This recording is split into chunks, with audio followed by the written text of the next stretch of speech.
नमस्कार, BDV news के इस बुलेटिन में आपके साथ मैं हूं स्वाति। शहर से जुड़ी खबरों को देखेंगे विस्तार से, लेकिन सबसे पहले एक नजर डालते हैं हेडलाइंस पर। बिलहरी के कृष्णा होम्स में रहने वाले भूतपूर्व सैनिक ने लाइसेंसी बंदूक से खुद को गोली मारी। इलाज के लिए मेडिकल कॉलेज में भर्ती, हालत नाजुक। गोरा बाजार थाना पुलिस मामले की जांच में जुटी। रीवा जिले का रहने वाला है भूतपूर्व सैनिक। फ्लाईओवर के नीचे जमे अतिक्रमणों को हटाने का अभियान नगर निगम ने किया शुरू। कई स्थानों पर बन रही थी अवैध पार्किंग। और गजरत नगर कॉलोनी की सड़क पर काबिज अतिक्रमण से लोग परेशान, नहीं हो रही कोई कार्यवाही।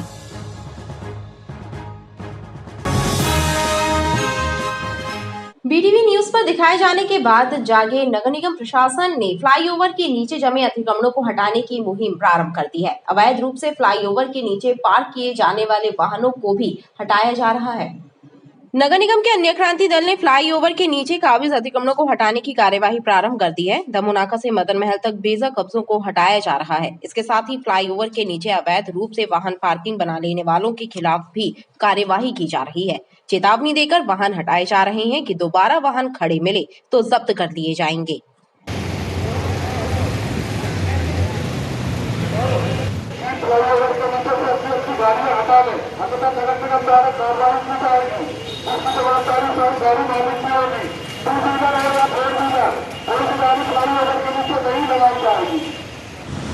कलेक्टर महोदय तथा आयुक्त महोदय के निर्देश अनुसार फ्लाईओवर पर अस्थायी अतिक्रमण को हटाने की कार्रवाई की जा रही है और अवैध पार्किंग पे जो वाहन खड़े हुए हैं उन्हें चलानी और जब्ती की कार्रवाई की जा रही है। किस जगह हो रही है? रानी ताल से लेके दमोनाका तक हो। ये कार्रवाई इसलिए हो रही है कि फ्लाईओवर के नीचे जो वाहन पार्क होते हैं इस पर कोई दुर्घटना ना हो, इसलिए ये कार्रवाई की जा रही है।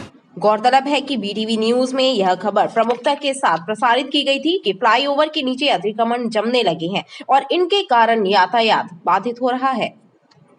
सीबीआई ने देश भर में एक साथ 12 जगहों पर छापे मारे हैं। जबलपुर में सेना की मिलिट्री इंजीनियरिंग सर्विस के निर्माण कार्यों में 16 करोड़ 24 लाख रुपए की गड़बड़ी के मामले में पूर्व और वर्तमान जीई सहित 17 लोगों के खिलाफ सीबीआई ने मामला दर्ज किया है।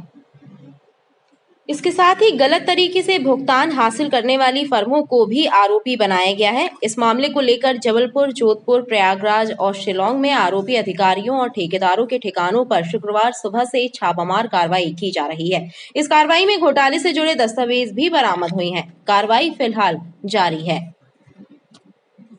मध्य प्रदेश उच्च न्यायालय की सख्ती के बाद स्वास्थ्य विभाग ने बीते दिनों हड़ताल करने वाली नर्सों के विरुद्ध अनुशासनात्मक कार्रवाई करना प्रारंभ कर दिया है। जबलपुर के क्षेत्रीय स्वास्थ्य संचालक ने हड़ताल करने वाली सभी नर्सों का वेतन काटे जाने के संकेत दिए हैं। Madhya Pradesh nursing officers association के तत्वावधान में बीते दिनों नर्सेस ने 10 सूत्री मांगों को लेकर अनिश्चितकालीन हड़ताल की थी। इस मामले को लेकर मध्य प्रदेश उच्च न्यायालय में एक याचिका दायर की गई थी, जिस पर सुनवाई करते हुए उच्च न्यायालय ने सख्त रुख इख्तियार किया था। उच्च न्यायालय की सख्ती के बाद स्वास्थ्य विभाग ने हड़ताल में शामिल नर्सों के वेतन काटे जाने के संकेत दिए हैं। क्षेत्रीय स्वास्थ्य संचालक डॉक्टर संजय मिश्रा का कहना है कि हड़ताल अवधि के दौरान काम पर न आने वाली लगभग 20,000 नर्सों पर यह निर्णय लागू होगा। देखिए, जो नर्सेस की स्ट्राइक थी उसको पहले शासन ने अवैध घोषित किया था। उसके बाद एक जनहित याचिका हाई कोर्ट में लगी थी। उसका निर्णय करीब 4 दिन पहले हुआ है, जिसमें सख्त निर्देश हाई कोर्ट ने दिए हैं कि इस तरह की हड़ताल अवैधानिक है।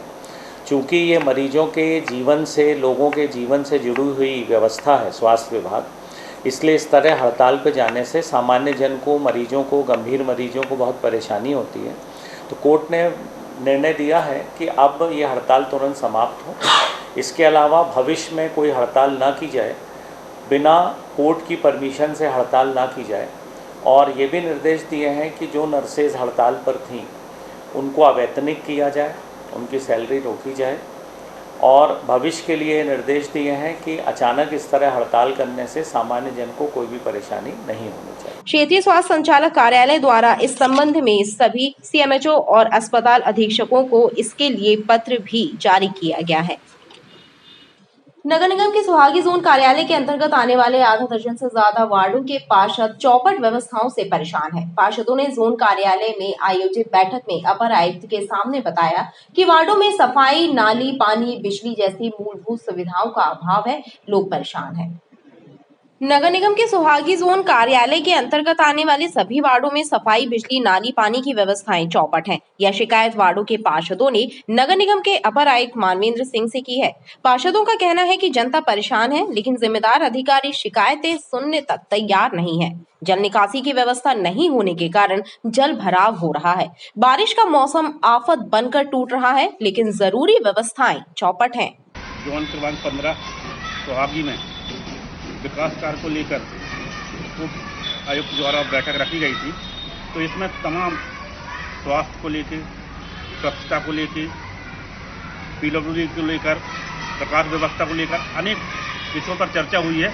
और ये देख रहे हैं जो व्यवस्था है वो पूरी चौपट है। यहाँ पर आज जो प्रकाश व्यवस्था की बात हुई है, इनमें स्वयं अधिकारियों ने इस चीज़ को स्वीकार की है कि ये ग्रामीण क्षेत्र है, कच्चा क्षेत्र है, यहाँ पर निरंतर विकास की ज़रूरत है, लेकिन लगातार इन वार्डों की अपेक्षित हो रही है और किसी प्रकार का कोई भी विकास कार्य, जैसे हम बात करते हैं, लाइट को लेकर बात करते हैं, तो तमाम अड़चनें आ रही हैं। और बरसात का समय है, जल प्लावन की स्थिति बनी हुई है।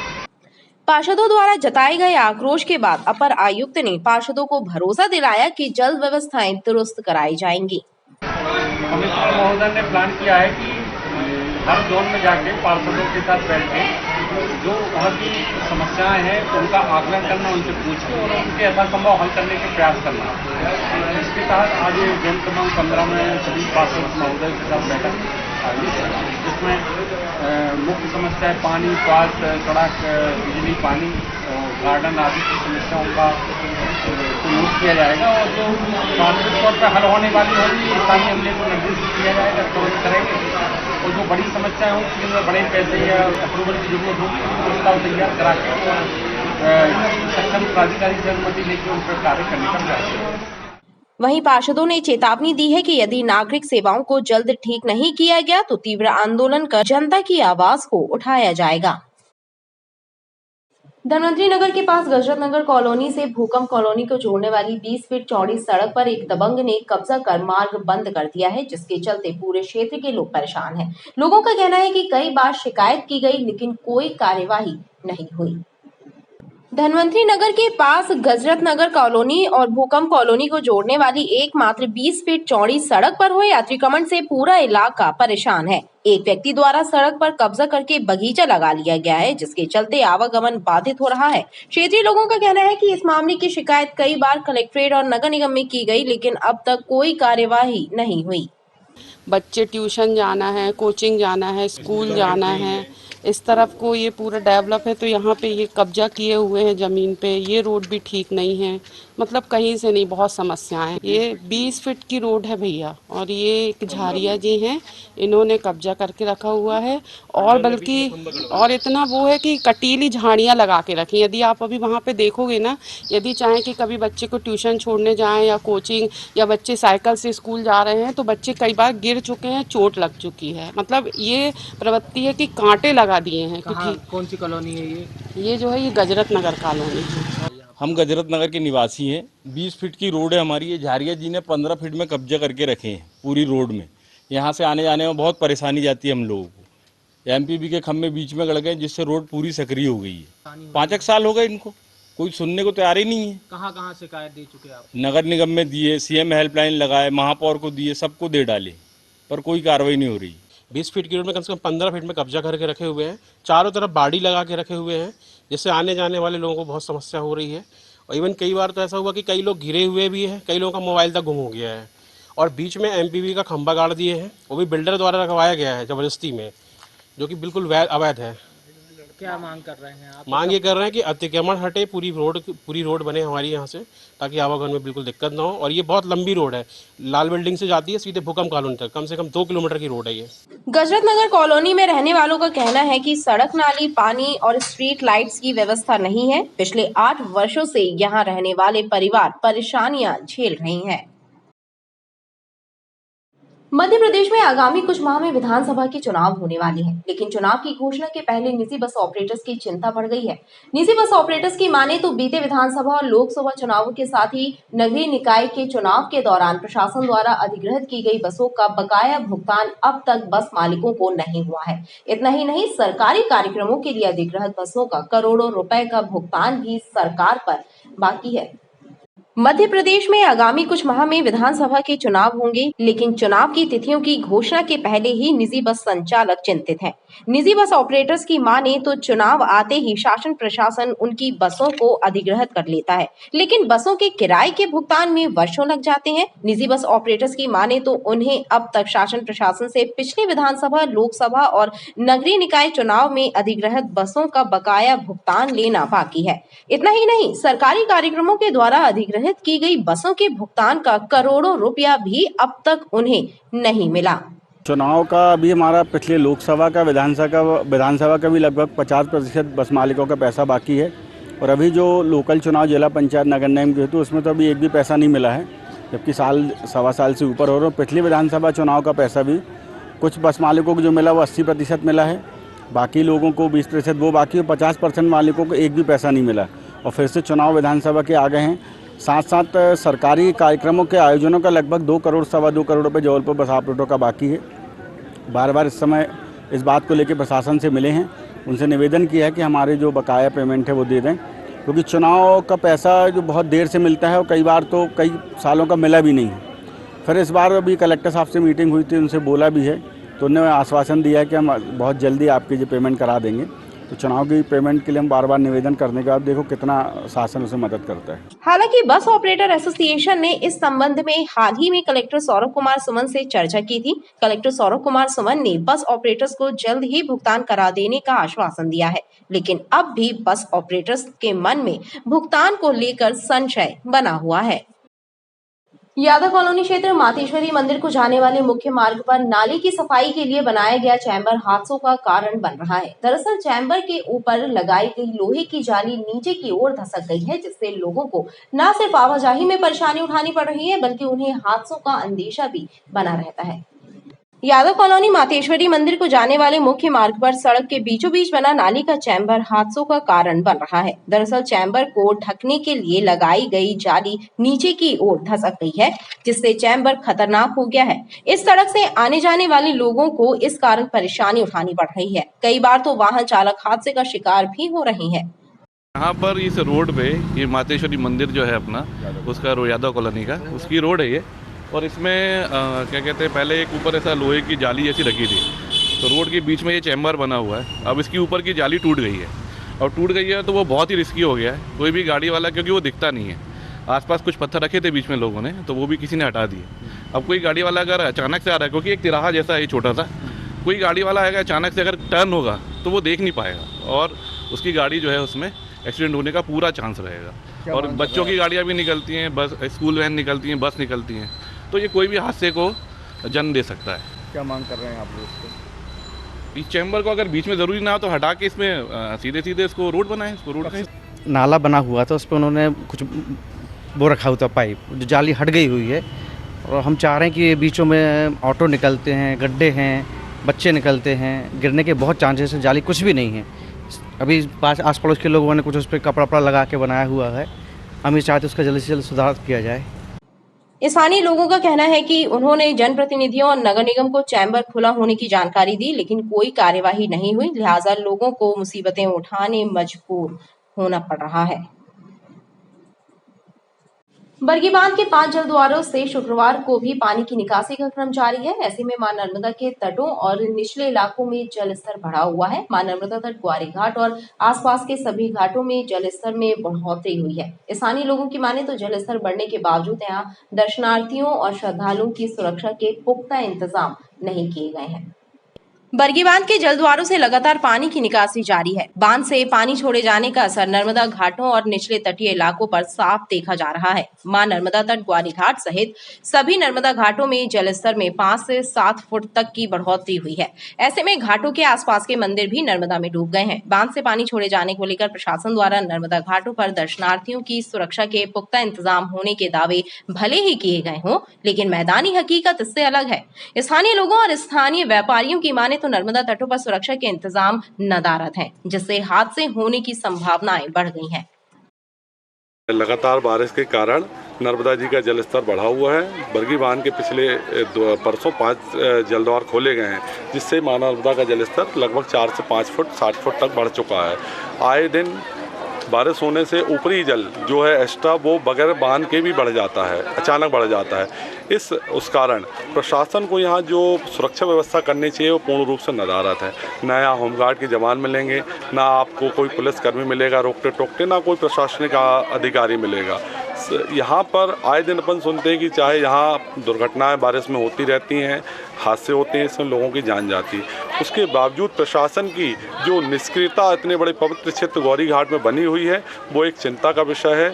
उस पर सुधार करना चाहिए। ऐसे में चाहिए कि यहाँ होमगार्ड की व्यवस्था हो। होमगार्ड हैं भी, लेकिन वो अपने कार पर रहते नहीं हैं। अभी आपने देखा है कि कहीं पे सेल्फी लेते हुए बहुत से लोग मर जाते हैं, या और भी जो अपन इसमें ये फेसबुक वगैरह में देखते रहते हैं।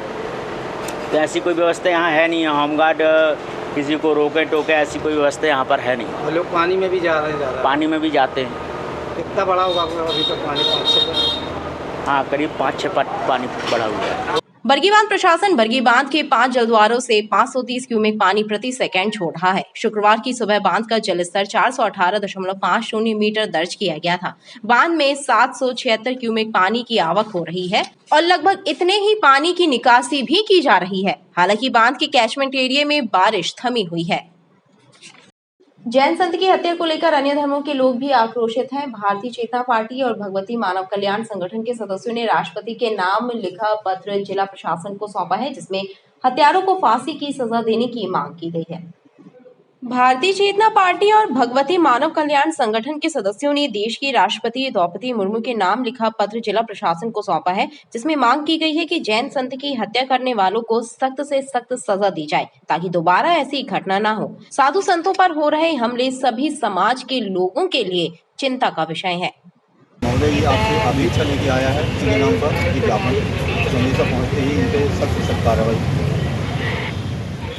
भगवती मानव कल्याण संगठन में भारतीय शक्ति चेतना पार्टी के कार्यकर्ता हैं और जो 5 जुलाई को जो नंदी कुमार जी का जो जैन मुनि हैं उनकी निर्मम हत्या कर दी गई, उसके संदर्भ में हमारे द्वारा यह ज्ञापन राष्ट्रपति महोदय जी को दिया गया है। इसके माध्यम से हम सभी संगठन के कार्यकर्ता यह मांग कर रहे हैं कि इन अपराधियों को कड़ी से कड़ी सजा दी जाए और अगर समाज में अगर साधु संत सन्यासी अगर सुरक्षित नहीं हैं तो आम जनमानस कैसे सुरक्षित रहेगा। इस विचारधारा को लेते हुए हम सभी भगवती मानव कल्याण संगठन में भारतीय शक्ति चेतना पार्टी के कार्यकर्ता आज राष्ट्रपति महोदय के नाम पे ज्ञापन दिया है। समाज सेवी संगठन के सदस्यों का कहना है कि देश में बिगड़ती कानून व्यवस्था को समय रहते दुरुस्त करना चाहिए, ताकि अमन चैन कायम रहे। गोराबाजार थाना क्षेत्र बिलहरी में रहने वाले एक भूतपूर्व सैनिक ने अपनी लाइसेंसी बंदूक से खुद को गोली मार ली। सैनिक को गंभीर हालत में इलाज के लिए मेडिकल अस्पताल में भर्ती कराया गया है, जहां उसकी हालत बेहद नाजुक बनी हुई है। गोराबाजार थाना क्षेत्र के बिलहरी में रहने वाले एक भूतपूर्व सैनिक विजय कुमार ने अपने घर में अपनी लाइसेंसी बंदूक से खुद को गोली मार ली। गोली विजय कुमार की कनपट्टी के पास लगी। गोली की आवाज सुनते ही आसपास के लोग मौके पर पहुंचे और घायल विजय को इलाज के लिए मेडिकल अस्पताल में भर्ती कराया गया। इस घटना की जानकारी अस्पताल प्रबंधन ने गोराबाजार पुलिस को दी, जिसके बाद SI गण अस्पताल पहुंचे, लेकिन घायल की हालत नाजुक होने के कारण पुलिस उनके बयान दर्ज नहीं कर सकी। मेडिकल अस्पताल जबलपुर से सूचना प्राप्त हुई थी कि विजय कुमार तिवारी पिता मोतीलाल तिवारी ये ग्राम लोहंदवार रामपुर करचुलियान जिला रीवा के रहने वाले हैं, जो भूतपूर्व सैनिक हैं। बिलहरी में कृष्णा होम्स में निवास करते थे। उन्होंने आज दोपहर करीबन 2-2:15 बजे करीबन घर में ही पिस्टल से खुद को गोली मार के घायल कर लिया है। गोली उनके कनपट्टी में लगी है। और हालत उनकी नाजुक है, बयान देने की स्थिति में नहीं है। जो भी है अब जांच के बाद ही पता लग पाएगा। घायल की हालत बहुत नाजुक है, अभी बयान देने की स्थिति में नहीं है। पुलिस के मुताबिक विजय कुमार मूलतः रीवा रामपुर के रहने वाले हैं। विजय ने यह कदम किन हालातों में उठाया, फिलहाल यह सामने नहीं आया है। पुलिस ने उनके परिजनों को भी घटना की जानकारी दे दी है। पुलिस को अब विजय कुमार के होश में आने का इंतजार है। खबरें लगातार जारी हैं, आप देखते रहिए BTV न्यूज़।